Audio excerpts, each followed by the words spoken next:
আ এই ভিডিওটা solely dedicated for students যারা PSW তে যাবেন বা আ PSW তে আছেন অলরেডি।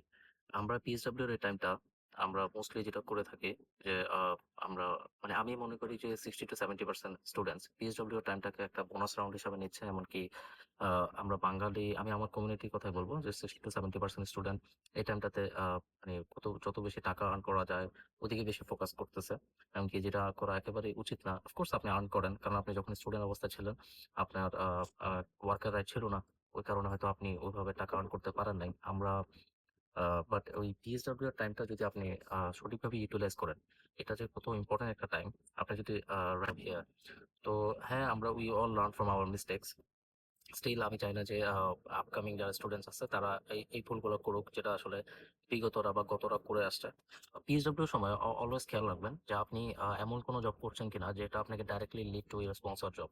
কারণ এন্ড অফ দ্য ডে আপনি যদি এখানে স্টে করতে চান তাহলে আপনার এই পিএসডব্লিউটা আপনাকে অনেক হেল্প করবে to get your sponsorship done. So 2 years of experience আপনাকে অনেক বেশি হেল্প করবে। এমনকি আপনার হয়তো চিন্তা করতে পারতেছেন না বাট এখানের মার্কেটে ইউকেতে যেটা ম্যাটার করে যে আপনি বাংলাদেশে যত এক্সপেরিয়েন্স হন, ইউকেতে অলওয়েজ এটা ম্যাটার করে যে আপনার এখানের মার্কেটে আপনার এক্সপেরিয়েন্স আছে কিনা। যেমন আমিও বাংলাদেশে জব করে আসছি। Luckily I got a job but still আমি সবার জন্যই বলব যে আপনারা যারা এখানে আছেন বা নতুন আসছেন বা ফ্রেশ স্টুডেন্ট আছেন, যারা পিএসডব্লিউ তে যাবেন, তারা পিএসডব্লিউ তে মানে লুব্রিক্যান্ট কোনো জবে যাওয়ার চাইতে আমি আপনাকে বেশি সাজেস্ট করব যে যদি আপনার কোনো ব্যাকআপ প্ল্যান না থাকে, ওই ক্ষেত্রে আপনি পিএসডব্লিউ টাইমে আপনাকে ওইভাবে প্রিপেয়ার করে নিবেন so that by the end of your PSW আপনার কাছে আপনার স্পন্সর জব থাকে।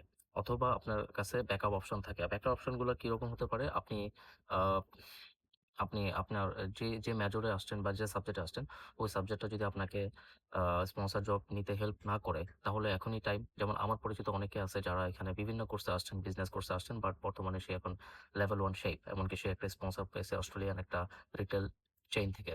তো সে 3 ইয়ার্স 4 ইয়ার্স ওদের আন্ডারে জব করছে। এমনকি ফাইনালি সে ওই এক্সপেরিয়েন্স, ওই লেভেল অফ এক্সপেরিয়েন্স, ডেডিকেশন এর পরবর্তীতে গিয়ে সে এখন লেভেল 1 শেপ।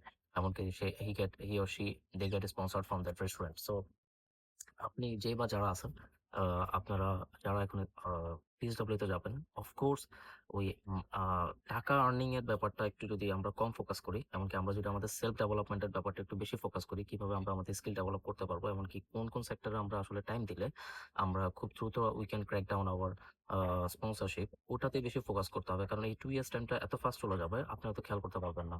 তো মেক সিউর করবেন যে আপনি ওই 2 ইয়ার্স এর মধ্যে আপনি কোন ধরনের মানে বিভ্রান্তির শিকার না হন। কোন ধরনের আপনার মধ্যে